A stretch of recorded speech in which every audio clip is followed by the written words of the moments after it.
En el video anterior tuvimos nuestro primer acercamiento a lo que es un servidor web. Incluso hicimos una pequeña implementación, ¿sí? Donde teníamos un cliente, bueno, el cliente, pues el navegador hacía una request a nuestra implementación que estaba en el lado del backend, y una vez nuestro server procesaba esta request, le retornaba al cliente una respuesta. Bien, básicamente ese flujo lo conocemos como un flujo HTTP. En el video de hoy lo que vamos a hacer es repasar el protocolo HTTP y su uso en aplicaciones RESTful, ¿sí? Vamos a comprender el concepto de lo que es una API y cuando hablamos de una API REST. Entonces vamos a ir desglosando cada uno de estos conceptos y lo vamos a ir armando. Esto va a ser bastante teórico, pero pues no va a ser largo, pero lo necesitamos para después adentrarnos a lo que ya es el código en sí.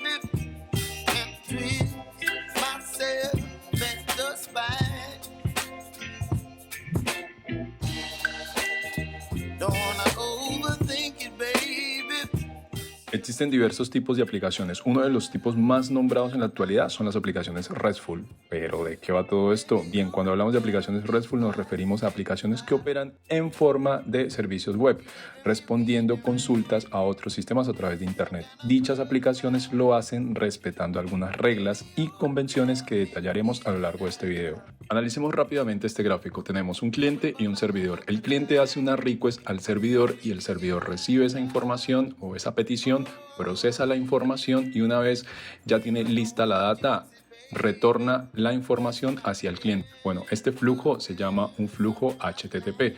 ¿Y qué es el protocolo HTTP? Traduciéndolo sería protocolo de transferencia de hipertexto. Básicamente es un conjunto de reglas y especificaciones que se utiliza a la hora de intercambiar datos a través de Internet, ¿sí? El protocolo se basa en un esquema de petición-respuesta. Existen clientes que realizan solicitudes de transmisión de datos y un servidor que atiende esas peticiones. HTTP establece varios tipos de peticiones, siendo las principales el POST, GET, PUT y DELETE, que más adelante vamos a ahondar un poquito más en esto. Hablemos ahora de los códigos de estado. Siempre que nosotros realizamos una petición HTTP, HTTP maneja códigos de estado, ¿sí? O los llamados status code.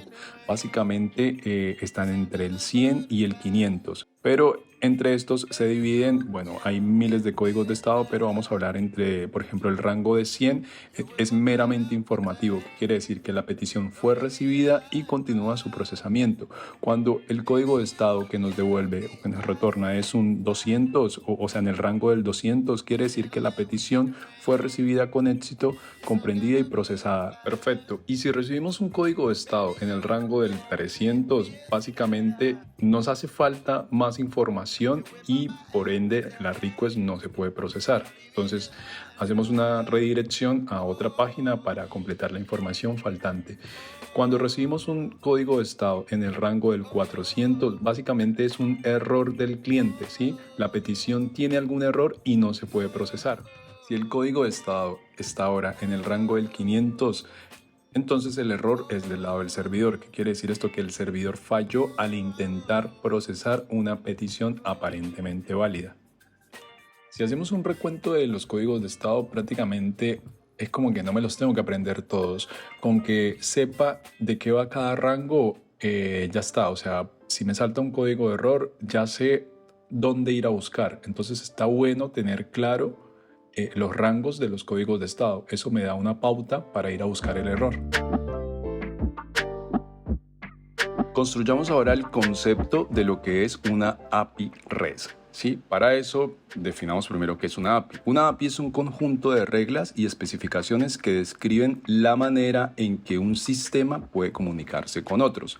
Definir una API en forma clara y explícita habilita y facilita el intercambio de mensajes entre sistemas. Permite la colaboración entre los sistemas desarrollados en distintas plataformas e incluso en distintos lenguajes. La API puede tener interfaz gráfica o ser de uso interno. Y una no menos importante, las APIs tienen que estar acompañadas con la documentación detallada que describe su operación y el formato de interacción con la misma. Esto es de vital importancia, ya que si viene un tercero y agarra nuestra API, pueda entender de qué va nuestra API y a qué endpoints le tiene que pegar. Ok, y entonces, ¿qué es una API? Bueno, básicamente una API es una interfaz que me permite acceder a ciertas funcionalidades. Por ejemplo, pensemos que una API puede ser tranquilamente el control de la Play, donde cada uno de los botones va a ser un endpoint, ¿sí? Donde, por ejemplo, tengo el botón para saltar, tengo el botón para correr rápido, tengo el botón para no sé, pegar un puño o pegar una patada, y son botones distintos, ¿sí? Y cada uno de esos botones cumple cierta funcionalidad y justamente es eso. Entonces nuestra API sería nuestro control de mando con el cual podemos ejecutar diferentes acciones. Entendamos ahora qué es REST. ¿Sí? Si buscamos el concepto de REST en Internet, nos vamos a encontrar con que esto es básicamente, o sea, la traducción literal sería transferencia de estado representacional. Por representación ya nos da una idea de qué puede ser REST, ¿sí? Por representación nos referimos a un modelo o estructura con la que representamos algo. Por estado de representación hablamos de los datos que contiene ese modelo o estructura. Transferir un estado de representación implica el envío de datos con una determinada estructura, entre dos partes obviamente. Los dos formatos más utilizados para este tipo de transferencia de datos son XML y JSON. El que nosotros vamos a usar es el formato JSON. Bien, construyamos ahora el concepto de una API REST. Cuando hablamos de API REST nos referimos a la utilización exclusivamente para comunicación entre sistemas mediante el protocolo HTTP. Para que una API se considere REST debe cumplir con las siguientes características, ¿sí? Que tenga una arquitectura cliente-servidor sin estado, que sea cachable, que las operaciones sean operaciones comunes, que la interfaz sea uniforme y la utilización de hipermedios. Ya vamos a explicar cada una de estas características para comprender y armar una idea general de lo que es una API REST.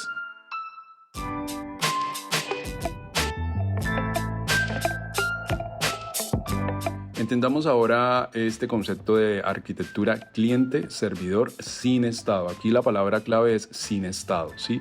¿Qué quiere decir esto? Que cada mensaje HTTP contiene toda la información necesaria para comprender la petición.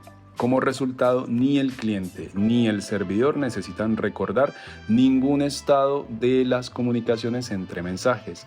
Esta restricción mantiene al cliente y al servidor débilmente acoplados. ¿Qué quiere decir esto? Que el cliente no necesita conocer los detalles de la implementación del servidor, ¿sí? Todo lo que está codificado en la parte del backend. El cliente no le interesa cómo está, ¿sí? Y el servidor se despreocupa de cómo son usados los datos que envía el cliente. Es como que no existe un acoplamiento fuerte entre el cliente y el servidor. Simplemente recibe una petición, la procesa y envía los datos y no le interesa cómo los van a utilizar. Ahora, ¿qué es esto de que sea cacheable? Básicamente es que el sistema debe admitir un almacenamiento en caché, ¿sí? La infraestructura de red debe soportar un caché de varios niveles. Este almacenamiento evita repetir varias conexiones entre el servidor y el cliente, en caso de que peticiones idénticas fueran a generar la misma respuesta. Y cuando hablamos de operaciones comunes nos referimos a que todos los recursos detrás de nuestra API deben poder ser consumidos mediante peticiones HTTP, ¿sí? Aquí es donde ya entran los verbos HTTP, que son el POST, el GET, el PUT, el DELETE, que son los más usados. Recordemos que tenemos más verbos HTTP, pero los que más vamos a utilizar son estos cuatro básicamente. Con frecuencia estas operaciones se equiparan a las operaciones CRUD en bases de datos, ¿sí? Lo que es el create, read, update y delete, que en español sería básicamente el alta, bajas y modificaciones. Al tratarse de peticiones HTTP, estas deberán devolver con sus respuestas los correspondientes códigos de estado. Por eso también fue como que vimos un poco lo que era el tema de los códigos de estado, ¿sí? Se debe informar en los resultados los códigos de estado. Bien, ¿y qué es esto de interfaz uniforme? En un sistema REST, cada acción, más correctamente cada recurso, debe contar con una URI. Esto básicamente es un identificador único y este identificador lo que es la unión de lo que es la URL más el endpoint más algún recurso que estemos consumiendo. Esto nos facilita el acceso a la información tanto para consultarla como para modificarla o eliminarla, pero también para compartir su ubicación exacta a terceros.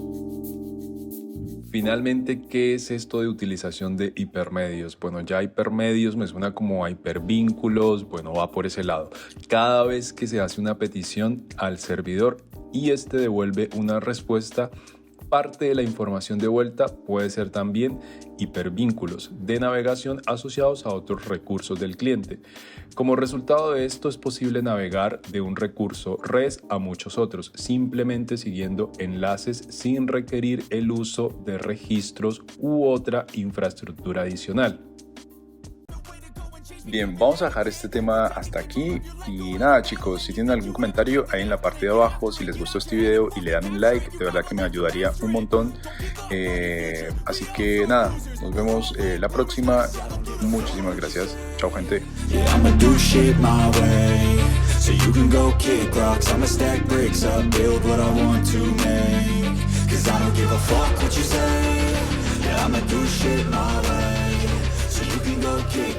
stack bricks up.